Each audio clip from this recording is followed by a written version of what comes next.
सहनाववतु सहनौ भुनक्तु सह वीर्यं करवावहै तेजस्विनावधीतमस्तु मा विद्विषावहै। ओम शांति शांति शांति। वैदिक जीवन पद्धति की इस कक्षा में आप सबका हार्दिक स्वागत है, अभिनंदन है। और अपने जीवन के उत्कर्ष के लिए, राष्ट्र और समाज के उत्कर्ष के लिए हम जब अपने कर्तव्य का पालन करते हैं, अपने वर्ण धर्म आश्रम का मर्यादित पालन ही धर्म के नाम से जाना जाता है। और यदि हम इसको एक क्षण के लिए भी भूलते हैं, यदि अपने कर्तव्य से विमुख होते हैं, तो हमारे समाज में, हमारे जीवन में भी कितने दुख, कितने क्लेश, कष्ट हमको झेलने पड़ते हैं, उनसे हम बचें। इसीलिए ऋषियों ने स्वाध्याय, सत्संग और अनेक प्रकार के उपायों से, वैदिक चर्या से अपने जीवन में उत्साह, सौहार्द, समरसता, प्रेम, करुणा का भाव हम रख पाएँ, अपने स्वभाव में ऐसा जी पाएँ। इसलिए इस जो स्वाध्याय का ये जो क्रम चल रहा है, बहुत ही हम लाभान्वित हो रहे हैं और सभी के अंदर उत्साह भी झलक रहा है। धर्म के विषय में विगत कई सत्रों में हमने चर्चा की, समझने का प्रयास किया। तो धर्म को यदि हम ना पालें, धर्म का पालन ना करें, तो इससे क्या हानि है, और यदि करते हैं तो इससे क्या फल मिलेंगे। बिना फल के तो कोई कार्य करना नहीं चाहता, फल तो उसको चाहिए ही चाहिए। तो धर्म का पालन भाई क्यों करें हम? धर्म का पालन करने से कोई विशेष लाभ होगा, तभी तो इतना धर्म के ऊपर जोर दे रहे हैं कि भाई धर्म का पालन करना चाहिए, धर्म का पालन करो। उसके विषय में थोड़ी सी चर्चा करेंगे, क्योंकि यदि केवल पेड़ लगाते लगाते चले जाएं और फल न मिले तो निराशा कभी आ जाती है। यद्यपि वृक्ष लगाने से कुछ ना कुछ तो लाभ होता ही होता है, और यदि हमको लगे कि इससे लाभ नहीं है तो भी वृक्ष लगाने चाहिए। अर्थात यदि कभी हमको ऐसा लगने लगे कि ये धर्म कर्म में कुछ नहीं है, उस तथ्य को हम नहीं समझ पा रहे हैं, उस तत्व को नहीं समझ पा रहे हैं, तत्व ज्ञान हमको नहीं प्रकाशित हो रहा है, तो भी अच्छे काम इच्छा न होने पर भी करने चाहिए। परम पूज्य स्वामी महाराज बार बार इस बात को कहते हैं कि अच्छा काम इच्छा ना हो तो भी करो, और जो गलत काम है, अविवेकपूर्ण जो कार्य हैं, उनकी कितनी भी तीव्र इच्छा हो तो भी उनको नहीं करना चाहिए। तो बहुत ही यहाँ पर विशेष रूप से कहा कि धर्म के फल में राज्यंच संपदा भोगाः, राज्यंच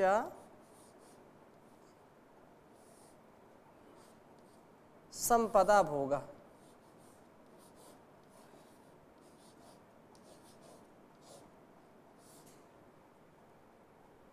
संपदा भोगाः।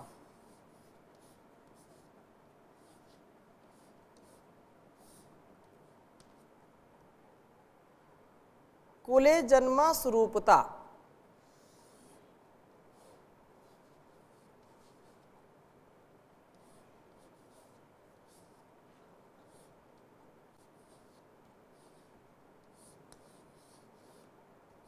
कुले जन्म स्वरूपता।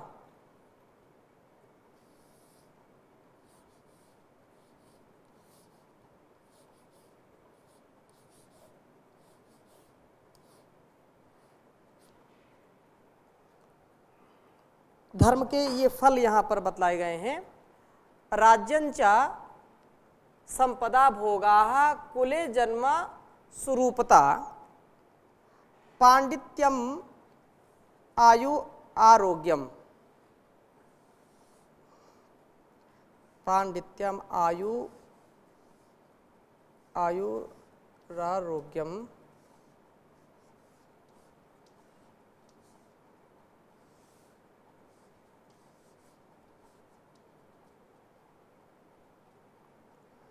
धर्मस्य तत्फलम विदुः।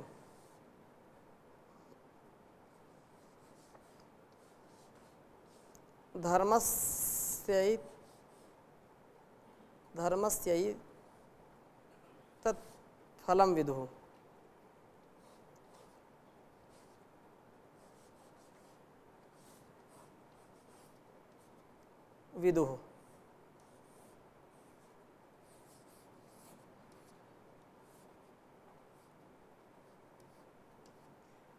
उच्चारण करेंगे। राज्यंचा संपदा भोगाः कुले जन्म सुरूपता पांडित्यमायुरारोग्यम धर्मस्यैतत्फलं विदुः। पांडित्यमायुरारोग्यम धर्मस्यैतत्फलं विदुः। ध्यान दीजिए, राज्यंचा धर्म का पालन करने से क्या क्या प्राप्त होता है, क्योंकि कारण और कार्य का ये सब खेल है। बिना कारण के कोई कार्य होता नहीं है। कोई कार्य होगा तो उसके पीछे कोई ना कोई कारण जरूर होता है। तो यदि किसी के पास राज्य है, राज्यंचा संपदा भोगा, आप किसी को देख रहे हैं, कोई बहुत ही लखपति है, कोई खाकपति है, कोई बहुत संतुष्ट है, कोई असंतुष्ट है। तो ऐसी स्थिति में उदाहरण दे रहे हैं कि यदि किसी के पास राज्य है, संपत्ति है, भोग के साधन हैं, या अच्छे कुल में, कुले जन्म, अच्छे कुल में जन्म हुआ है, बुद्धिमान है, आयु जिसके हैं, और ये पांडित्यम और आयु है, तथा आरोग्यम, आरोग्यम धर्म, आरोग्य है, तो यह सब के जो है सब धर्म के ही फल हैं। बिना धर्म किए मनुष्य का जीवन भी नहीं मिलता है, और उसमें भी जो है अनेक प्रकार के जो हमारे अंदर गुणों का आधान होता है, वे धर्म के ही विशेष धर्म के पालन से वो सारी चीज़ें मिलती हैं। धर्म के फल ही समझने चाहिए। धर्म के पालन करने वाले में ही यह सब गुण समाविष्ट होते हैं। जैसे कभी कोई शंका कर सकता है कि राज्यंचा, कोई राज्य अधिकारी है या राजा है तो किसी की हिंसा करके राजा बन जाता है, या प्रजा को जो है प्रताड़ित करता है, वो तो क्या वो धर्म का पालन करता है? अनेक प्रकार के आप इसमें प्रश्न कर सकते हो। और संपदा भोगा है, यदि किसी के घर में आपको लगता है कि ये जिसने तो भ्रष्टाचार किया है, चोरी की है, और उससे उसने अनाप शनाप धन संपदा इकट्ठी कर ली है, तो क्या वो धार्मिक है क्या? तो राज्यं संपदा, राज्यंचा संपदा भोगा कुले जन्म सुरूपता। एक ही माता पिता के गर्भ से माता पिता की संतानें कई होती हैं, लेकिन कई तो बहुत ही सुंदर होते हैं, जिनका स्वरूप, जिनकी वाणी, जिनका व्यवहार बहुत अच्छा होता है, और कुछ ठीक नहीं होते हैं। तो उसमें दोनों बातें हैं। एक तो उसके आहार विचार पर भी निर्भर करता है, उसके संस्कार पर निर्भर करता है। उस समय जब शिशु गर्भस्थ होता है तो उस समय क्या वो सोचते हैं, क्या कैसे, वो अलग प्रक्रिया है। परंतु अधिकांश हम ये देखते हैं कि वो परमात्मा किसी को बहुत ही सुंदर स्वरूप दे देता है, बहुत ही सुंदर उसका चेहरा, उसकी नाक, उसकी आँख, उसके कान, हाँ, बहुत ही दर्शनीय होता है और कई कई अदर्शनीय होते हैं। तो ऐसी स्थिति में ये कह रहे हैं कि स्वरूपता भी, जो स्वरूपता है, सुंदरता है, वो भी क्या है, धर्म का ही परिणाम होता है। यदि उसने अच्छा कर्म किया है तो उसका भी अच्छे माता पिता मिलेंगे उसको, ये धर्म से ही तो मिलेंगे। और माता पिता ने अपने धर्म का पालन किया है, उचित आहार लिया है, कोई ऐसा अभक्ष्य पदार्थ नहीं लिया है, हर समय ध्यान से सारे कार्यों को किया है, तो माता पिता का धर्म उस बच्चे के ऊपर आता है, उसकी स्वरूपता पर, उसके व्यवहार पर, उसकी वाणी पर काफ़ी निर्भर करता है कि माता पिता का स्वभाव कैसा, माता पिता का धर्म कैसा है, उनकी प्रकृति कैसी, कर्तव्य कैसा रहा है। और पांडित्यम आयु आरोग्यम, पांडित्यम जो विद्वता है वो भी क्या है, धर्म से ही मिलती है। अपने कर्तव्य का पालन जिसने किया है, जिसने पुरुषार्थ किया है, विद्या अर्जन में जिसने अपने को समाहित कर दिया है, उसका तो स्वाभाविक सी बात है कि उसको वो चीज़ मिलेगी ही मिलेगी। परंतु यदि उसने अपने को समाहित नहीं किया, विद्या के समय विद्या नहीं पढ़ी, दूसरा काम किया, दूसरे कार्य में उसको सफलता मिलेगी। और यदि उसने विद्या को बहुत आत्मसात करने का प्रयास किया, पुरुषार्थ किया है, तो उसके अंदर विद्या का आधान होगा, पांडित्य आएगा। बुद्धि को जितनी जितनी आप योग अभ्यास से, प्राणायाम से और विद्या युक्त करके रखेंगे, उतनी उतनी सूक्ष्म होती जाएगी। इसलिए विद्वान और ये पांडित्य जो आता है वो किससे आता है, धर्म के पालन से आता है, कर्तव्य के पालन से आता है। वो पूर्व जन्म से मिला हो या माता पिता से मिला हो या स्वयं के पुरुषार्थ से मिला हो, तीनों स्थितियों में धर्म सर्वोपरि है। धर्म के कारण ही वो पांडित्य उसमें आता है। ऐसे लोगों का संग किया कि जहाँ से उसको विवेक की प्राप्ति हुई, कोई गलत कार्य नहीं किया। दूसरा, जो आयु है, आयु भी उसकी विशेष हो जाती है। जो धर्म का पालन करता, आयु कितनी भी मिले, यदि हमने अच्छा आहार, अच्छे विचार, अच्छा व्यवहार किया है,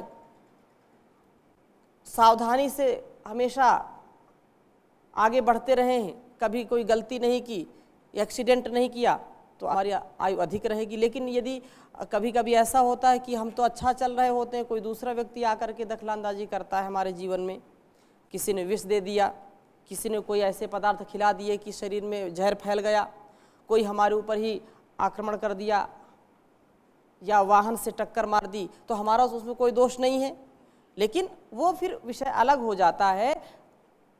परंतु इस बात का हमको यहाँ पर ध्यान रखना चाहिए कि जो भी हमारे साथ घट रहा है, जो भी मेरा व्यक्तित्व है, जो भी आयु है, जो भी आरोग्यता है, वो मेरे धर्म के कारण ही है, मेरे कर्तव्य के कारण। जैसे हमने आरोग्यता की बात कही, आरोग्यता के लिए आपने उचित कार्य नहीं किया, भाई सुबह उठ करके आपने जो दैनिक क्रियाएं करनी थी उसको नहीं किया, अपने कर्तव्य का पालन नहीं किया, तो आयु कैसे बढ़ेगी, आरोग्यता कैसे आएगी, नहीं आएगी।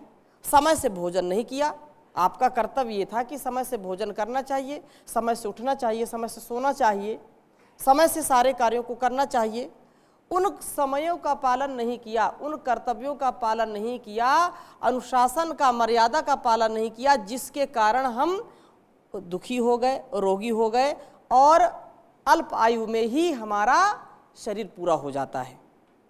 ऐसी स्थिति में हम धर्म को दोष न दें, जैसा जैसा हमने कर्तव्य किया है, जैसा जैसा हमारे जीवन में घटित हुआ है, जो जो हम पाए हैं वो क्या है, धर्म का ही फल है। जो शुभ है वो धर्म है, शुभ के द्वारा जो अच्छी चीज़ें हमको मिली हैं वो क्या है, धर्म से मिली हैं, और जो जो हमारे जीवन में अशुभ घटित हो रहा है वो क्या है, अधर्म का फल है।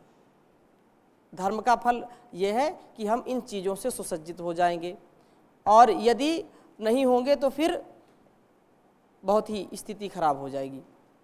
इसमें कोई प्रश्न हो तो आप पूछ सकते हैं। ओम।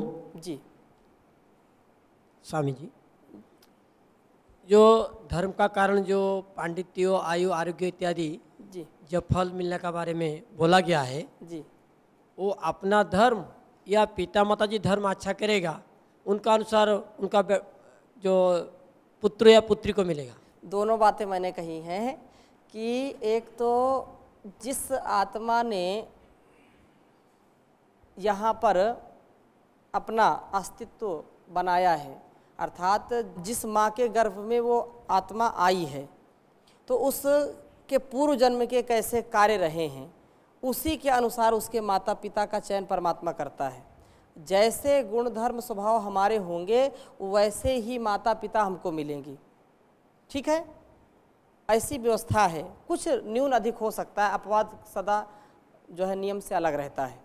दूसरी बात यह है कि उसने अच्छा कार्य किया, माता पिता अच्छे मिले, लेकिन कहीं भूल से माता पिता से कोई त्रुटि हो गई, या जब वो गर्भ में संतान थी उस समय कोई ऐसे पदार्थ का सेवन कर लिया, कोई ऐसी चीज़ खा ली जिससे वह बच्चे के जीवन पर विशेष प्रभाव डालता है। ऐसी औषधियों का प्रयोग कर लेते हैं कि आजीवन बच्चा जो है वो लकवा उसको मार जाता है, विकलांग हो जाता है। तो माँ की भी माँ का जो कर्तव्य है, माँ का जो धर्म है, उसने ठीक पालन नहीं किया, इसलिए उसका वो प्रभाव पड़ा। और माँ जब अच्छा आहार ले, इस विषय में तो ज़्यादा अध्ययन हमने किया नहीं, लेकिन सुना है कि जब गर्भस्थ शिशु माँ के आहार से, माँ के विचार से ओतप्रोत होता है तो वो अच्छा ही होता है। उस समय अच्छे अच्छे पदार्थों का सेवन करे, जो सात्विक आहार है उनका सेवन करे, उससे उस बच्चे का रूप, रंग और उसका स्वभाव अच्छा होगा। नहीं, मैं क्या बोलना चाहता हूँ जी जानकारी के लिए, कर्म व्यवस्था का अनुसार जी जैसा करना है इसे भोगना है, चाहे इस जन्म में है अगले जन्म में हो। बिल्कुल सत्य यदि है। माता पिता को अच्छा लड़का लड़की जरूरी है, हाँ। यदि धर्म करेगा तो अच्छा लड़का लड़की जन्म देने का जन्मदाता या दात्री बनेंगे वो लोग। जी इसी तरह जो हम फल भोगते हैं, चाहे अच्छा हो या बुरा हो, शुभ अशुभ जो भी हो, तो हम जैसे कर्म करेंगे हमारा इसी प्रकार ही हमें शुभ अशुभ का फल मिलेगा। मैं वही बात बता माता रहा का हूँ। यदि धर्म हमें यदि मिलेगा तो कर्म व्यवस्था यहाँ तो बिगड़ जाएगा। फिर मैं वही बात बता रहा हूँ कि कुछ तो अपने कर्मों का फल हमको भोगना पड़ता है, कुछ माता पिता के द्वारा किए गए कर्मों का फल हमको भोगना पड़ता है। क्यों? क्योंकि वो ऐसी व्यवस्था है, हम नहीं चाहते लेकिन वो हमारे साथ घटित होता है। अब आप उसमें ये प्रश्न कर रहे हो कि इसमें मेरा तो कोई दोष था नहीं, फिर माता पिता के कर्मों का फल मुझको क्यों मिल रहा है, यही पूछना चाहते हो ना? तो ऐसा नहीं है। कभी कभी वो होती हैं चीज़ें कि जैसे हम सड़क पर चल रहे हैं और हम तो बिल्कुल ठीक राह पर चल रहे हैं, और दूसरे व्यक्ति ने, मतलब उसने भी जानबूझ करके, कोई इरादे से नहीं, भूल से ही कोई गलती हो गई और वो एक्सीडेंट मेरे साथ हो गया, मेरा अंग भंग हो गया, विकलांग हो गया, तो उसमें कोई ऐसी बात नहीं है, उसमें कर्मों की बात नहीं कि तुम्हारे ऐसे कर्म थे ये हो गया तुमको। कभी ये दुर्घटना इसीलिए होती है, ये घटनाएं जो घट जाती हैं कि भाई चलते चलते गाड़ी का जो है ब्रेक फेल हो गया, चलते चलते कोई नट खुल गया और पहिया बाहर निकल गया, तो यद्यपि उसको ध्यान रखना चाहिए था, फिर भी यदि ऐसा हो गया तो इसको दुर्घटना बोलते हैं, इसमें उसका कोई दोष नहीं है। तो इस प्रकार से हम ये समझ लेते हैं कि जो अच्छे कुल में जन्म लेना, अच्छा स्वभाव होना, अच्छा शरीर होना, हमारे बुद्धि का परिष्कार होना। देखो कभी कभी आप देखते हैं कि एक ही घर में कई संतानें जो है बड़ी होती हैं, उनको पालते पोसते हैं, एक ही माता पिता की 4 संतानें हैं, एक जैसा भोजन मिला, एक जैसा विचार मिला, एक जैसा आहार मिला, और फिर एक जैसा जो है शिक्षा दीक्षा का माहौल मिला, फिर भी उनकी जो सोचने समझने की शक्ति है, जो तार्किक बुद्धि है, उसमें बहुत अंतर हो जाता है। एक अध्यापक ने एक कक्षा में एक ही समय सारी बातें बताई, लेकिन कोई अच्छा समझता है, कोई अच्छा नहीं समझता है। तो ये भी क्या है, पूर्व जन्म का ही फल हम समझते हैं। जैसे हमारे गुरुकुल में कई ऐसे बच्चे हैं कि एक एक दिन में 800 सूत्र याद कर लिए, अष्टाध्यायी के 500, 200, 400, 800 से ज़्यादा सूत्रों को एक दिन में याद किया। और उन्हीं में से कुछ बच्चे ऐसे हैं कि 50 सूत्र, अधिकतम 100 सूत्र याद कर पाते हैं, कितना भी पुरुषार्थ करें। तो इसका तात्पर्य क्या है? इसका तात्पर्य ये है कि यद्यपि एक जैसी व्यवस्था है, यहाँ पर कोई भेदभाव नहीं है, एक जैसा पठन पाठन है, एक जैसा अध्यापन है, एक जैसा सब कुछ है, लेकिन फिर ऐसा क्यों? कोई भेदभाव नहीं, फिर ऐसा क्यों होता है? तो इससे ये पता चलता है कि इसने पूर्व जन्म में कुछ ऐसे जो है पुरुषार्थ किए हैं जिससे इसकी विशेष गति है इस विद्या में। वो कैसी भी विद्या हो, कुछ लोगों को अलग अलग क्षेत्रों में अलग अलग रुचि होती है, तो उसमें हम यही कहेंगे कि उसका कर्तव्य उसको बहुत ही उसको मजबूत बना दिया, उसका अभ्यास उसने ज़्यादा किया है, ये हम कह सकते हैं। ठीक है, आगे कह रहे हैं कि धर्म के आचरण में यदि कहीं भी ये लगे कि हम इस राह पर चल रहे हैं, बहुत हमको कठिनाइयों का सामना करना पड़ेगा, इसलिए हम इसको छोड़ दें, तो ऐसा विचार कभी मन में नहीं करना चाहिए। क्योंकि कहा कि यदि आपका जीवन इस संसार के लिए, परिवार के लिए, राष्ट्र के लिए कुछ मुसीबतों का सामना करके उपयोगी होता है, तो उसको जरूर करना चाहिए। होगा संघर्ष, होगा जीवन में, आएगा तो आने दो, परंतु इससे घबराना नहीं है। धर्म के पालन में कभी भी ना सीदन अपि धर्मेण, लिख लीजिए, ना सीदन अपि धर्मेण, मनोधर्मे निवेशयेत,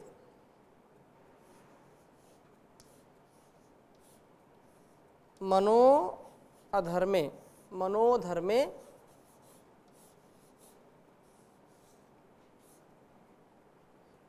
निवेशयेत।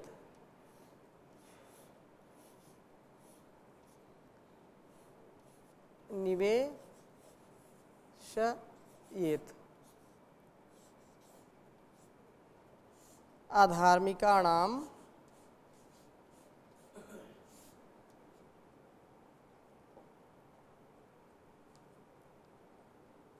अधार्मिकाणां पापानां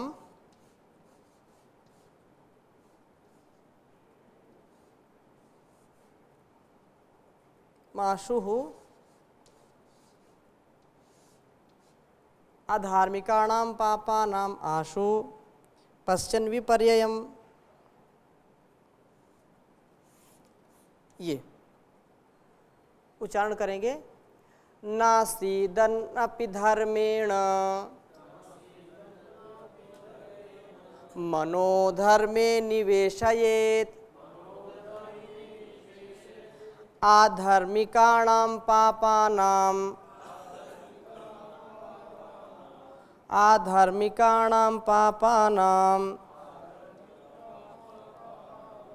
आशु पश्चन विपर्ययम्।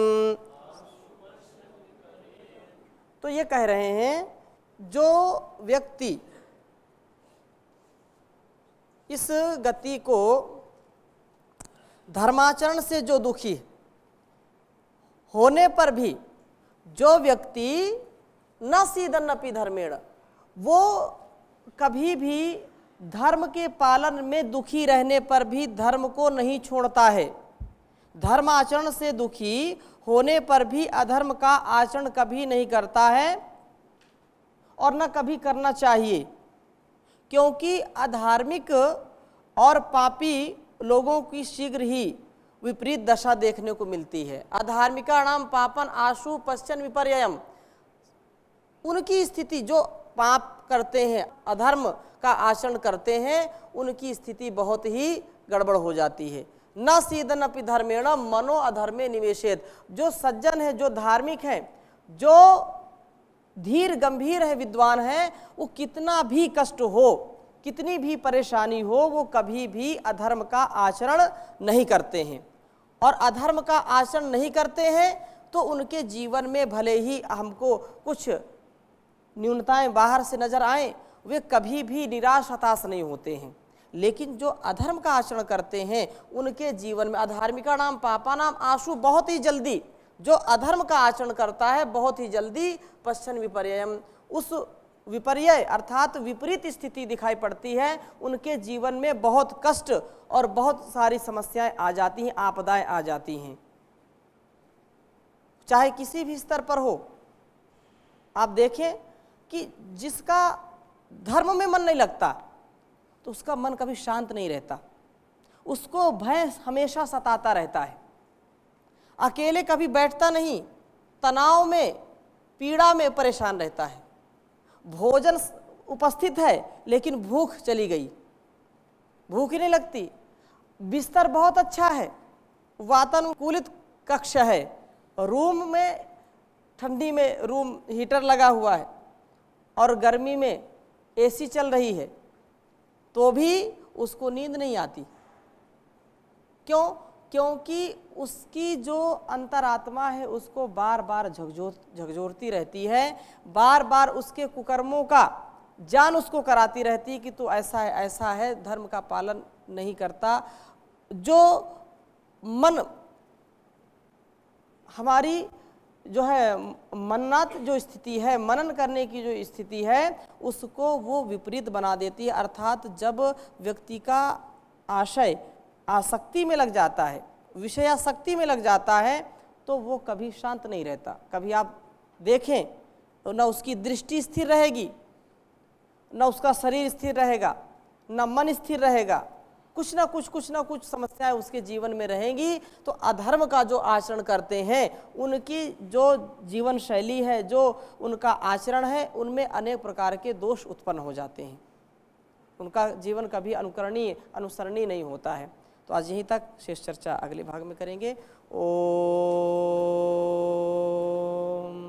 शांति शांति शांति।